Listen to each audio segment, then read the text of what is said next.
of course maganda yung sunset kasi dagat na yan dyan. Hi guys! Nandito tayo ngayon sa may Dike Resto Bar dito sa may Barangay Lindero, Lawaan Antique, and maganda yung sunset dito kapag hapon. And bukod sa sunset, masasarap din yung kanilang pagkain dito, and meron din silang acoustic live band tuwing weekend. So ganito yung itsura ng lugar. Nandyan yung kanilang main resto wherein merong level sa baba. Meron din doon sa taas, malawak yung space actually, maraming mga upuan. And meron pa doon sa pinaka corner na mas mataas na level wherein merong mga upuan and tables. And then ito naman yung mismong dike. Pwede kang tumagos dito sa gitna while walking or jogging papunta doon sa dulo, and of course maganda yung sunset kasi dagat na yan dyan. And meron din ditong mga pwedeng pagtambayan tulad nyan, itong dito sa taas na level sa right side natin, and then yung mismong dike sa gitna. And meron din dito sa left side, kakadagdag lang nito actually. And itong left side na ito, meron din dito pababa sa mismong ilog wherein may mga duyan-duyan dyan, doon at dito.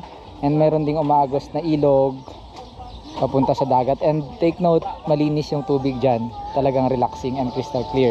Bali itong lugar na ito ay matatagpuan sa Barangay Lindero, and yung landmark ay yan yung Kairawan Bridge. So kung galing ka ng Lawaan, Bayan, una mong madadaanan yung Sitio Malamawan, yung may crossing doon papasok sa right side papunta ng San Ramon. Diretso ko lang ng konti, mararating mo itong tulay.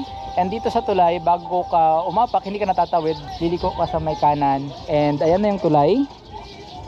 And siguro mga 100 plus meters, mararating mo na itong Dike Resto Bar.